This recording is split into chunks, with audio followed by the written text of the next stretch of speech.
শুভ সন্ধ্যা আমার পরিবারের সকল সদস্যদেরকে। তোমরা সবাই কেমন আছো? আশা করছি ভালো আছো। আর আজকে দারুণ একটা রেসিপি নিয়ে তোমাদের সাথে আমি হাজির মন্দিরা বৈশাখী কুকিং চ্যানেলে। তো এই দেখো, সবার প্রথম দুধ নিয়ে নিয়েছি, আর ওইটা খেজুরের গুড়, সাথে ছিল কাজু আর কিশমিশ নেওয়া হয়েছে এই যে। আর এই যে খেজুরের গুড়, দুধ, আর দেখো সিমুই। আমি সিমুইগুলোকে খুলে নিচ্ছি, সিমুইগুলোকে ভাজবো বলে। আর এই রকম রেসিপি মানে আমরা তো শীতকালে মানে খেজুর গুড় দিয়ে সিমুইয়ের পায়েস, চালের পায়েস খেতে ভীষণই ভালোবাসি, ভীষণই। মানে এইটা হলে গরম গরম রুটি দিয়ে দারুণ লাগে, তাই কি না? আমরা অনেকেই সিমুইয়ের পায়েস খাই, চালের পায়েস অনেকেই পছন্দ করি না। তো এই দেখো, কড়াইয়ে ঘি দিচ্ছি সিমাইটাকে ভাজবো বলে। আর দেখো আমি একটু অল্প পরিমাণেই দিলাম। আর সিমাইটাকে এবার আস্তে আস্তে ভেজে নেবো। আর কে কে রেসিপিটা ট্রাই করছো বা করবে একটু জানিও। আর আমার চ্যানেলটিকে ভালো লাগলে একটু শেয়ার করে দিও, একটু লাইক করো, একটু কমেন্ট করো, আর সাবস্ক্রাইব করে পাশে থেকো। তো এই যে সিমাইটা আমি দিয়ে দিয়েছি, এবার সিমাইটাকে ভাজবো। তো এটাকে আস্তে আস্তে ভেজে নিই, একদম আস্তে আস্তে, কারণ আজকে সিমাইগুলো খুব লম্বা লম্বা তো হচ্ছে, একটু অসুবিধা হচ্ছে আমার এই কড়াইটাতে। তবুও দেখো আমি এদিক ওদিক করে সিমাইটাকে ভেজে নিচ্ছি। সিমাইটা ভাজা ভাজা হয়ে গেছে, আমি এপিট ওপিট করে সিমুইটাকে ভেজে নিলাম। দেখো তোমরা, এবার আমরা নাবিয়ে নেবো সিমুইটাকে। আর নাবিয়ে নিয়েছি, নিয়ে দিয়ে দিচ্ছি এই কড়াইয়ের মধ্যে দুধটাকে একটু গরম করতে দেবো।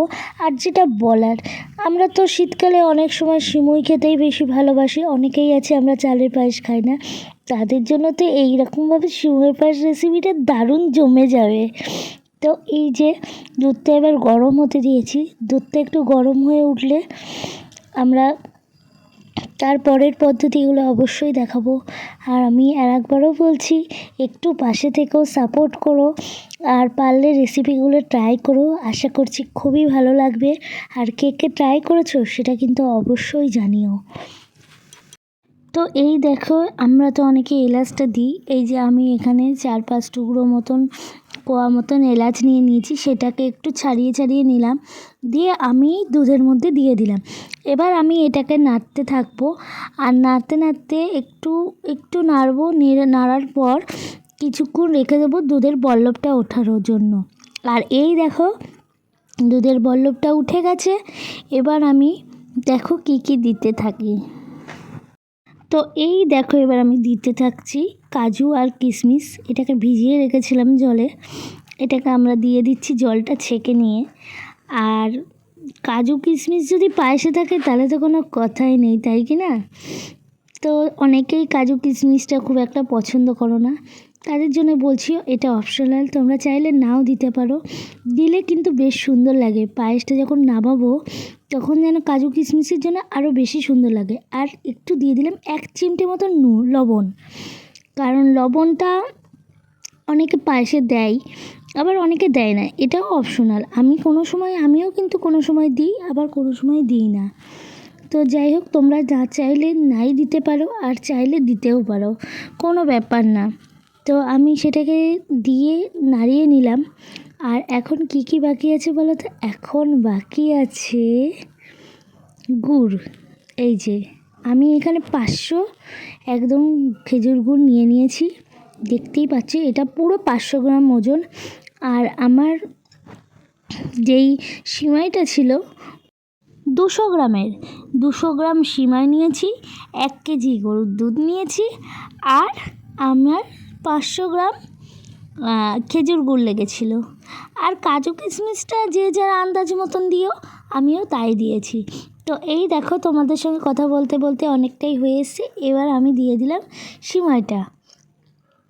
সিমাইটাকে দিয়ে এবার আমি নাড়াচাড়া করতে থাকবো, কিছুক্ষণ রাখবো, বেশিক্ষণ রাখবো না, কারণ বেশিক্ষণ রাখলে আবার সিমাইটা একটু বেশিই নরম হয়ে যাবে, দিয়ে গলে গলে যাবে।